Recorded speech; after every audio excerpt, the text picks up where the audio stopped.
Hi, my name is Haley Prescott. Thank you for clicking on the video. Thank you for coming back. Today, we're just going to be talking about faith. So, in restarting this channel, I said, Lord, let's start with faith. And I said, but I need an idea to start this video because I don't want to just start it like, hey, the definition of faith is this and this and that. And faith means this according to the Oxford Dictionary. Like, I wanted something interesting, something captivating to start with. And I said, God, I need an idea. Give me some idea of how I should start this. And he did. And then the idea dropped. I was like, no, give me something else. Like, Lord, what else you got? Because I'm not going on there and talking about that. I'm like, Lord, no, give me something else. Lord, no, please, right? But as I was sitting with it and as I was thinking about it, and obviously I have to be obedient, I was like, okay, I'll talk about this. So I was going overseas to study. I was going into my final year of school. And if you know anything about studying past tertiary level, like tertiary and above, studying in general, let me say that, but also tertiary level and above is it's different. Like that amount of stress that hits you, who is different, is a different type of stress. And that's what it was, like traveling to a different country, having to be over there by myself. At first it was fun because I was like, I get to go away, right? But then it became like, Lord, please take me back. I beg, take me back. And the work, it was stressful, it was draining. It was not just draining like mentally, right? Having to study all the time, but also physically, like my body was going through it. Like I'm small now. Imagine how I was. I lost so much weight. And it was just a lot. It was a lot on my body. It was a lot on my mind. It was just a lot, right? So we're studying, did the work, did the assignments and everything. We're coming down to the exam period. Exams, you're cramming, you are pushing yourself, you're going to sleep late, you're going to sleep at 3 o'clock in the morning, you're getting up at 6 o'clock in the morning. You're like, it was madness. It was crazy. I've never had to study like that before in my life. It was insane. And I did it, studied, did the exams. Like the first exam, you kind of didn't feel too like think about it, but you ended up doing it. It was fine. The last exam, I was at my breaking point. I was like, Lord, I am tired. I am drained. I cannot operate like this. And I said, Lord, I need you. And even in praying, I did not feel him. I was like, I don't feel you, God. I'm like, Lord, I need you for this exam, especially this exam, because this particular course is not something that I'm good at. Like, your girl is not good at accounts. Your girl, when it comes to numbers, like, I don't know what it is. It's like, I just can't with numbers, right? But that was the course. And I was like, Lord, you know how I am with numbers. I need your help. I need grace. I need some mercy. Just pull some mercy from somewhere, some favor, and just extend it on me, please. So we're studying. I prayed to God. I wasn't feeling him, and that made me upset because it was like the time when I need you, you're not showing up. And that made me mad. My body was already going through it. My mind was already going through it. I was exhausted. And I'm like, I'm praying to my Father to come for me, like come through, give me strength, do something. And nothing. Did the exam. I wasn't pleased about the exam, but I said, you know what? I trust you, God. You're going to cause me to pass. You're going to allow me to at least pass. I don't need an A. Just give me a C. Like, Lord, just give me a C and I'm comfortable, right? I just need to pass this one. So I did the exam. After finishing the exam, I got to come home back to Barbados, and I felt ill because my body was going through so much. So I got sick. Eventually got over that. But when I came back to Barbados, I was actually not speaking to God. I was like, no. Because when I needed you most, no. So I went to church, prayed, read, because God still deserves the praise despite how I feel. So I did that, but I didn't do it out of love. I did it out of more obligation, right? Because I felt like I needed to. And the truth is, I was very, very upset with God because I was like, you didn't come through. You did not come through and I needed you, right? So that happened. Eventually, a friend spoke to me. She talked to me, talked me out of it. I read the scripture and I realized, Lord, I need to get out of this funk. You deserve the praise. You deserve the honor. I should worship you despite whatever situation or circumstance that comes up. So eventually, got out of it. Eventually, I was able to get out of that funk and start just being with God and building our relationship again, right? I think like 2 months. I think like 2 months after or a month after or so, the results came back. Now, if you are a student or you were a student, you know that when the results come back, it's like pressure. You are stressed. You are stressed because the results are coming out. And I remember like the night before, even before the night before, I decided to fast. And I said, Lord, I'm fasting because I really need for your hand to be upon me for these results. And I did. And the results came out. I went to my computer. You had to check your email. I gone to the computer, I'm typing in, I'm like, Lord, I passed, I know I passed, I'm believing, I'm having faith, and I'm typing, and then I open the email, I look at the screen, and I'm like, whoa. And I saw that like I failed. When I tell you the way that my heart dropped, I'm smiling now, but I remember looking at the screen and just being like, oh my gosh. I remember like if I was sitting up like this, I literally like slumped like this because I could not believe what I was seeing. And I was devastated because I'm like, and it was the same exam. That's the part. It was the same exam. I was like, Lord, the same exam that I needed you to come through on is the same one that I failed, really?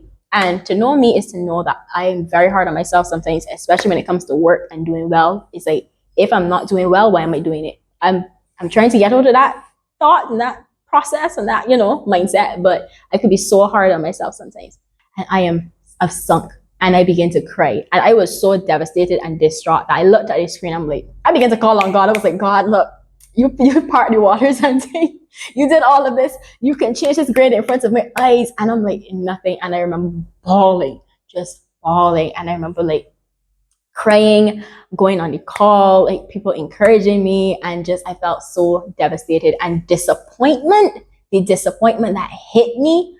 Oh my goodness. And what bothered me the most is because I had the faith.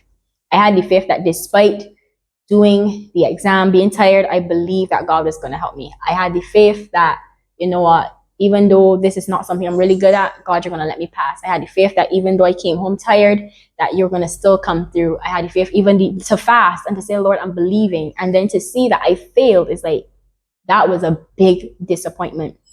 And even after that failure, it just hit. It hit hard because I've failed things before, but I think because I had so much belief at that point, and because I trusted God so much to come through in this way, and then to see Him not allow me to pass, that hit me so hard. Even after that, what happened? I was devastated, I was distraught, and all of that stuff, and I was like so mad at God. And then coming down to the period where people are like moving forward. So obviously, because I failed, I had to go back to Trinidad to be able to do a supplemental exam. Even before that, I asked them to like remark the exam. That was another thing because I started to believe again. I'm like, okay, they're going to remark the exam, and then they remark it, I'm going to pass. They remark the exam, still failed. I was like, gosh, okay, yeah, this is going to send me because this is ridiculous. And I was upset then. I was so frustrated then. Then to have to get money to go back to Trinidad to actually study, not to actually study, to do the exam, had to study. So while everybody is celebrating and posting and being excited because they've passed their exams and stuff like that, I had to go back to do this supplemental exam. And I was so disappointed. I was so tired. I was stressed. I was angry. I felt all the emotions that I could feel. Something else that would hit really hard is a lot of people knew that I was studying overseas. And even some of my classmates, like they reached out to me and they said like, congratulations. Like this is the thing. People reached out to me, right? I guess because of like the way I would do my work, people reached out to me and just said, congrats. They never even asked, did you pass? Because they were already convinced that Haley's going to pass. So when I saw those messages, I was like, it was a hit every time. Can you imagine people just messaging you and saying congrats? And I have to say multiple times to everybody, hey, unfortunately, I didn't pass. I wrote those messages in tears. I wrote those messages angry. It was a lot. It was honestly just a lot. And that happened. Went overseas, did the sup, came back home. When I came back home, had to wait on the results. Waited on the results, waited a very long time, built up my faith. I did end up passing, thank God. But even though I did end up passing, I still felt so down, so tired. What ended up happening as well, I felt like everybody went ahead and left me. Like I felt like I was just back here and everybody was like 10 steps ahead of me. Then it came to getting employed and I saw everybody was getting employed. Everybody was getting a job. Everybody was being hired here and there. And for me, it was just like, no. And I went through months of hearing nothing from anybody. And I'm like, Lord, I already feel exhausted, tired, drained, disappointed. Beyond that, I had to go through different stages of being upset, having to constantly tell people I failed. Like that was hard to constantly do that. Then to have to be in this process of like what? Just seeing everybody go ahead of me. And it was awful. It was generally awful, and it was a lot. Thankfully, slowly but surely I came out of it, and I would share how. But I came out of that process, and God helped me through that process. He really did. And I won't share not how right now, but that's just what I wanted to say at first. That was the time when I lost my faith, and it was just I had so much trust and so much confidence in God, and disappointed, honestly. And I mean seriously, seriously disappointed. And now I just want to talk about what faith even is. Like, what is faith? What is this thing called faith? Like, what is that? What is that? Right? So if you see me looking down, because I have my Bible, I have my tablet, because I need both of them, and we're just going to look at what faith actually is. So faith, when you look at Hebrews 11:1, it describes faith. And it says, "Now faith is the substance of things hoped for and the evidence of things not seen." When I read this, I mean, like, when I had to study this even before, I'm like, what do you mean faith is the substance? I'm like, God, of all the definitions you could give, like, why that one? What do you mean faith is a substance? And it made no sense to me. But eventually I got it, but we're going to break it down. We're going to break it down. So Hebrews 11:1, faith is the substance of things hoped for and the evidence of things not seen. What does that mean? Okay, when we're looking at that definition, we see that faith has something to do with things hoped for. It says faith is the substance of things hoped for. So even though we don't get that substance part, we know that faith has something to do with hope. You have to be hoping in something. You cannot have faith except if you're actually hoping in something, for something to happen, for something to change, for something to occur, like me, to actually pass, for people to be healed. Faith and hope goes together, right? So that's hope. But then when you look at the definition again, you also see that faith, it doesn't only have to do with hope, but it also has to do with things that you cannot see. Because again, the definition is, now faith is the substance of things hoped for, and it is the evidence of things not seen. So faith has something to do with not being able to see. Not necessarily that you're blind, but whatever it is that you are expecting, whatever it is that you are hoping for, you might not be able to actually see it. So for example, I was believing and having faith that I passed. I didn't actually pass yet. It's not that I've seen the thing, right? It's not like it was in front of me. I was having faith and believing that God would allow me to do that and actually pass. So we know that faith has to do with hope. Faith has to do with something that you cannot see, but it's still confusing. And I remember telling God, like, when I was like looking at this, I'm like, God, yeah, I get that, but that definition is still confusing. So even though we don't get the definition, we can look at people who actually had faith and see what faith actually is. Like, what is faith, right? So we're going to start with Noah. So we're going to look at Hebrews 7. I'm going to read it. I'm actually going to read it. Hebrews 11:7, sorry. And it says, my Bible look bad, I'm sorry. Because this is the better looking of the two. "It was by faith that Noah built a large boat to save his family from the flood. He obeyed God, who warned him about things that had never happened before. By his faith, Noah condemned the rest of the world, and he received the righteousness that comes by faith."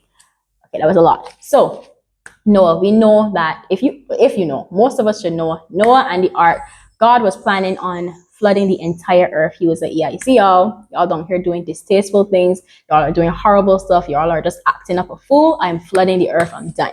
But he found Noah, and he found Noah to be righteous. He found Noah to be this man who was righteous before the Lord, pleasing to the Lord. So he said, okay, I'm gonna flood the earth still, because y'all don't hear acting a fool, but I'm gonna take Noah and I'm gonna actually save his family and allow the rest of humanity to come through him, right?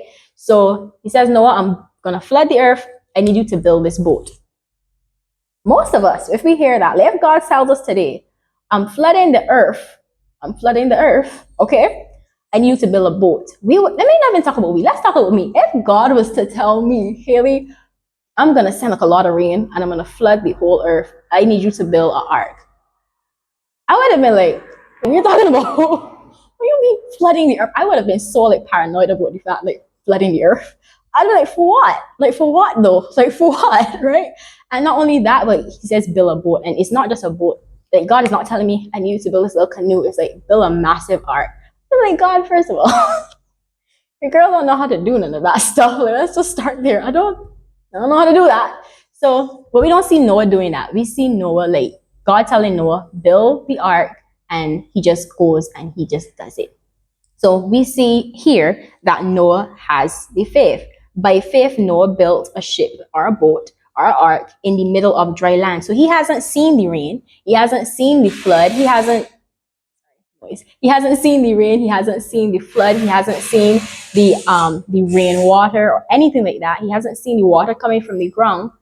And he's like, yeah, I need you to build this boat, and Noah still decides to do it. So it is by faith that he did it. It is that he believed. He had confidence that if God said this thing, if God said, I'm going to flood the earth, means he's going to flood the earth. And because Noah believed that and had confidence and trust in what God said, he went and he built the boat. So that was an act of faith by Noah. That was actually an act of faith, like him going, believing what God said and building this boat. Another thing, it says, he was warned about something he could not see. Like again, he couldn't see the rain. He couldn't see the water. He couldn't see the flood waters rising or anything, but he believed and he had confidence that what God said was true.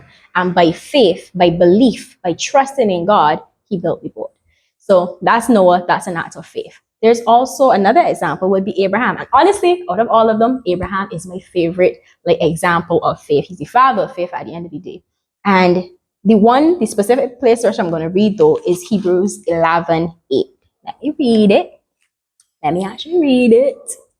Okay. It was by faith that Abraham obeyed when God called him to leave home and go to another land that God would give him as his inheritance.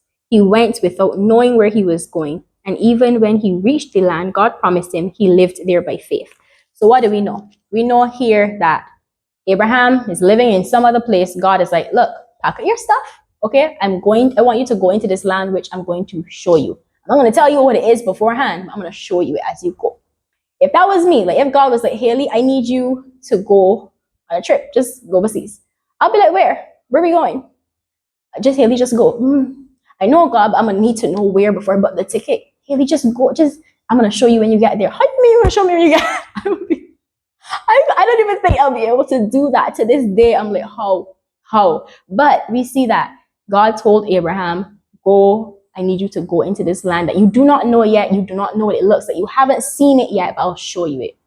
And Abraham packs up and he goes. And it's not like he got into a car, and it's not like he got on a plane. It's like he packed up all of his stuff and had to walk and had to take all of his family and decided by faith to actually go. To actually literally go into the place, start walking and go into the place which God would show him. That was by faith. To not be able to see where God was taking him and then say, I'm confident that God is going to take me into the place where he wants me to go. I'm confident and I believe that God is not going to lead me into some dead end. He's going to take me exactly where he wants me to be. He's going to eventually show me. That was an act of faith. To begin moving without even knowing, that's faith. To begin walking without having seen where you're going, that's faith. And there's this video, if I can find it, I'll play it. And the person is like, where are you going? He says, I don't know. He's like, well, how are you gonna get there? I don't know, we'll see. It's like that video is like, you don't know, but you're moving in confident trust that and faith. Like that's what it is faith and belief that God is going to take you wherever it is that he wants to take you, but you just have to believe. Even though you don't see it, he's taking you. So that was Abraham. Abraham did this mighty act of faith. Another example with Abraham, this is the one that stands out to me, would be Hebrews 11:17, which says, it was by faith that Abraham offered Isaac as a sacrifice when God was testing him. Abraham, who had received God's promises, was ready to sacrifice his only son Isaac, even though God had told him, Isaac is the son through whom your descendants will be counted. So what we see happening here is God is like, okay, I'm giving you a son, and from this son, your son is going to be called Isaac. From this son, you're going to have so many descendants. So after Isaac, it's going to be somebody else and somebody else and somebody else. Just a whole bunch of descendants after Isaac. So he told that to Abraham. Abraham, being old, he finally got this son. I think he was like 100 years old when he got Isaac. He finally was able to get this son. And God is like, okay, I blessed you with this son. Remember, you're going to get like a whole bunch of descendants coming from Isaac. Like a lot of family is going to come from him after. So it means after Isaac will be another person. But then in the same vein, like God was like, yeah, you see this son I told you there's a lot of descendants going to come from. Yeah, I need you to sacrifice him to me though. I need you to just Yeah, like I know it don't make sense, but just could you sacrifice him to me? Could you just kill your son, please? Just could we do that? I would be like, what's this? What are you talking about? I would be like, I rebuke you, devil, because that's not God. God told me that I'm getting descendants. That would have been me.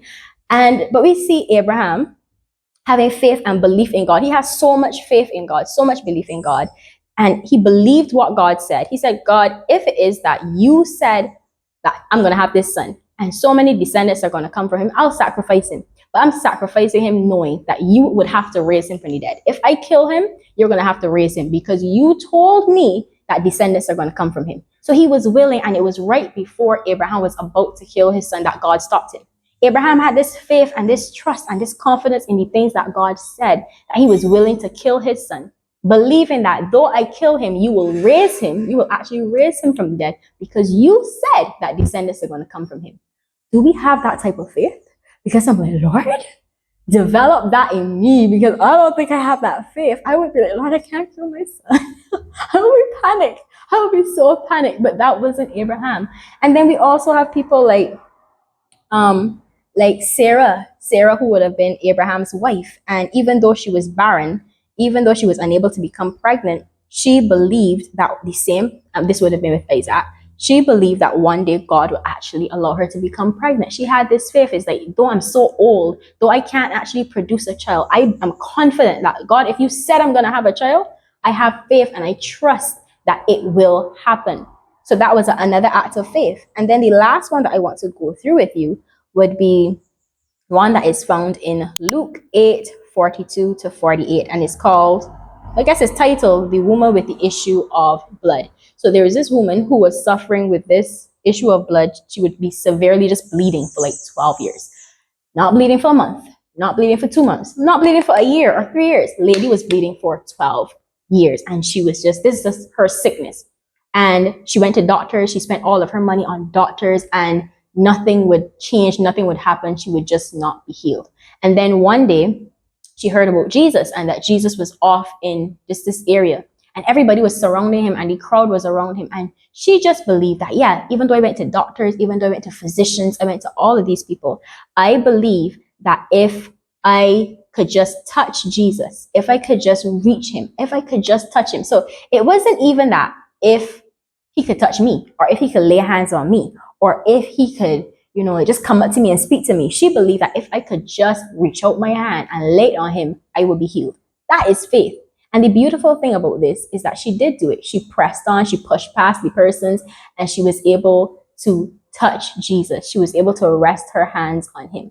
And as she did that, she did become healed. But then Jesus turns around and is like, I felt my power leave me and all of that. But the most important thing that stood out to me is when he said, daughter, your faith is what made you heal. So her reaching out, her stepping out, her doing that act of faith, her belief that if I could just touch him, I believe, I have faith, I have confidence in him, I have trust in him. I believe that if I can just touch him, that I will be healed. He tells her, your faith is beautiful. Your faith is what made you heal. And those are just some persons who did acts of faith. So Noah building the ark, Abraham willing to go into a land that he did not see, that even the lady with the issue of blood, believing that she would be healed. She didn't see it. It's not before her eyes, but she, even without seeing it, she hoped to be healed, and she was able to touch Jesus and become healed. That is faith. Those are all acts of faith. So when we think about faith and what faith actually is, I would say, I'm actually going to read to you. Faith is to be sure, certain, confident. To have faith is to be sure of things that we hope for, to be certain of things that we cannot see, especially because God said it and because you trust him. So faith is to be so confident, so sure of things that you haven't even seen yet. It is to be so sure of things that you hope for. You're hoping for this thing. You want this thing to happen. You are so confident and sure that it's going to happen. You are so confident and certain, even though you haven't seen it happen before, even though it's not happening right now in front of you. You are so I am convinced that this very thing is going to occur. Why? Because God said it would. And not only that, because I trust him. That is faith. Faith is this confident assurance, this belief, this certainty that God will do what he said he will do. Something that I wrote, I said, to have faith is the ability to hope for something you do not see, but you believe God will cause that thing to be. Is that you don't see it, but because of who God is, it's going to happen. Because of what God said is going to occur. And faith is so important. Faith is so crucial, is so needed. And the reason it is necessary and is important is because the Bible tells us that it is impossible to please God without faith. Now, God could have chosen anything, but he says, look, when it comes to me as God, let me tell you something. You cannot please me unless you have faith. Because faith is a trust in him, like unlike any other thing. Is despite seeing the things around you, despite seeing the circumstances, despite seeing that you're not healed, despite seeing that you haven't passed, despite seeing all of these different things, is that you are trusting me, that I will do what I said I will do, that I will commit to what I said I will do, that I'm going to actually let it happen. Or if I don't let it happen in the way that you think I will, I'll still work it out. Trust in me, faith in me. That is what faith is. But one other thing that I want to go through that I think is very important before I finish this video would be to talk about you. The truth is, many of you have lost your faith. You had trust in God, but you lost your faith, either because he didn't come through, because of trauma, because of abuse, because you prayed and still nothing happened, because you begged and still nothing happened, because you are so broken, because you're not healed. Like, there's so many things there's so many reasons why we lose our faith. For me, it was just, I felt like God didn't come through. Like, you didn't come through in the way that I wanted you to come through. And for us, that's what happens. It is like disappointment causes us to lose our faith. Negative things that happen causes us to not trust God anymore. And a lot of it, I think the main reason that we lose our faith is because we are let down. We are let down. Like, we feel like God has let us down in some way. We feel that he didn't do something that we needed, or he didn't say, or he didn't, it's like that. And not only that, but people. Can I say that also? Like, sometimes people cause us to lose our faith. Like, we trust in God, but because someone did us something, someone in church said something, because someone hurt us, it's like, God, I can no longer trust you from today, because if you loved me, you would have never let that happen to me. If you loved me, you would have never let him hurt me. If you loved me, you would have never let that thing happen, this be stolen, that you could not have loved me. You could not have loved us, because look at the world. And because of being let down, we lose our trust in God, our faith in God. And for that, I just want to share one more story with you. And it would be taken from Mark 5:21 to 43. And I'm going to summarize. There was just this man called Jairus, and he had this daughter. And his daughter was very sick. She was very, very sick. Jairus, he found Jesus and he said, look, please come place your hands on my daughter, because I know if you could just touch her, if you could come and be near her, I believe, I have the faith that you would heal her. So Jairus is here. He has his daughter and he's like, Lord, just come and touch her. Jesus, touch her. Because I know if you come and you just lay your hands on her, she'll be healed. He had faith. He started with belief. He had a faith already, a trust and a confidence in God. So Jesus decided to go ahead. He was like, okay, fine. Jesus is going, they set out on a journey to go to Jairus' daughter. On his way there, Jesus decided to stop and heal someone, the woman with the issue of blood. That's the person he ended up healing. So after he finished heal her, Jairus is probably like, yeah, let's go. Let's go. My daughter is still sick. I just saw that you healed somebody. That gave me even more faith. Come and heal my daughter. And as they're going, someone stops them and they said, look, don't worry. This is one of Jairus' messengers. He said, your daughter has died. Basically, you took too long. She's already passed. And I can imagine how Jairus felt. It's like, I had faith. I trusted. I believed. But I still got disappointed. But what Jesus said is what stood out to me. He says, don't pay any attention to what they said, right? Don't worry about what the messenger is saying. Don't worry about it. Don't be afraid. Only believe. So for many of you who lost your faith, I understand. Trust me, I get it. I would not have the same situation as you, but I get losing faith. I get not feeling that you can trust God. You had the faith, you lost it. But I will tell you now, believe again. Don't be afraid to believe again. I know it's hard. I know it's difficult, but don't be afraid to put your trust in him again, because he can be trusted. For me, the reason that God wanted me to go through that whole failing and being disappointed and being home for such a long time and seeing people go ahead was to develop my character, to make me stronger. Like when I tell you I'm stronger now than I was before, I am, to make like that area of that I'm studying, my career, not to become my idol. Like I'd give it up in a second. Like I love it, but he wanted it to not be an idol in my life anymore. I put it too high. He wanted me to stop measuring myself up on this ruler, this standard that's impossible to reach. He wanted me to be able to trust him despite whatever I would see. That if I said this will happen, Haley, it will happen. And there's so many things that he told me in that season that I began to see unfold before my eyes when it came to pass. And I'm like, I had to trust that he began to tell me things like, Haley, this is going to happen. That is going to happen. This is going to happen. And I had to believe him. Like how no, I had to believe that, well, a flood actually is going to happen. I had to believe that what Jesus said, what God said would actually happen. And it did. And it took a while for me to trust. It took a while for me to just be like, okay, yeah, I can trust him again. I can believe in him again. It took a while, but I believed again. And what I would tell you is, if you lost your faith, you were let down. What do? Be honest with God. When I tell you there were times that I screamed out at God, I was mad. I was upset. He can handle my emotions. He gave me them. I was mad. I was disappointed. So I was honest with God. You need to tell God, God, you disappointed me in this area. You failed me in this area. I feel this way in this area. Tell him the truth. And even after being honest, you need to first of all, get it out, because we hold in too much. He's God. There's nothing that you could say that he can't handle. So get it out. After getting it out, after being honest, be hopeful again. You have to start being hopeful again. And you're not being hopeful because, well, fine, sure, it's like, Lord, I'm going to trust you again. I'm going to choose to just become hopeful about a thing. And it's hard to trust. I understand that. It's hard to be like, just start trusting God again. But the way to do it is to start spending time with him. Like, you don't just happen to trust people. Like your best friend, your friend, whoever you're close to, you just don't trust them. You only started trusting them because you got to know them, because you started to spend time with them. So that's what you need to do to God. You need to start spending time with him, praying, reading, just talking, literally just talking to him, going on dates with God, like watching videos. So start spending time with him. And as you do that, as you watch the videos about God, you watch people talk about him, you start going back to church to hear a sermon, as you start doing that and spending time with him, you're going to start to build a relationship with him, and you're going to start to trust him more. So be honest. After being honest, be hopeful. But in order for you to be hopeful, you need to start trusting him. And to trust him, you have to spend time with him. And then after that, I would say, yeah, believe again. I know it's hard, but you have to believe again, because he is worth believing in. And the truth is, everything that you want is not going to happen. He's not going to give you everything you want, but he's going to give you everything that you need.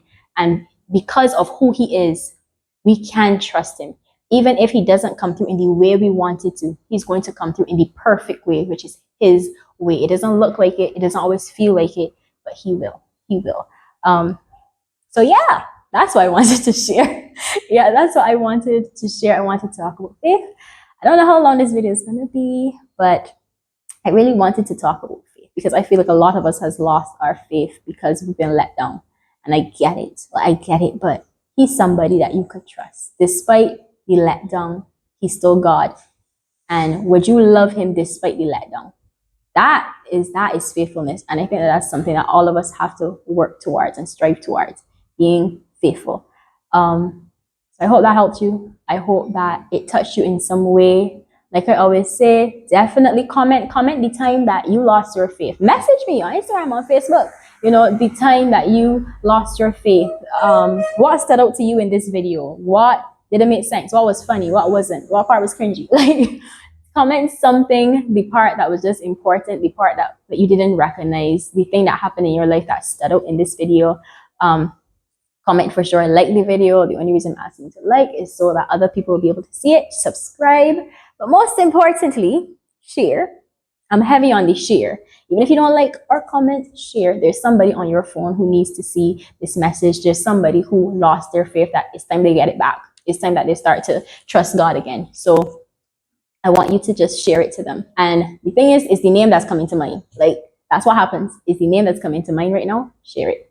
If they feel like you're okay, fine. We all a little weird. So just send it and let them be encouraged by this. Share it on your social media, or even to somebody. So that's this video. That is faith. That is the time I lost my faith. That is what faith is. And that is just my encouragement to you to get back your faith. So yeah, you won't see me I always get this wrong. You won't see me next week, but the week after. Thank you for clicking on the video. I pray that you have a blessed week. I pray that your faith is restored. Again, not next week, but the week after. Bye.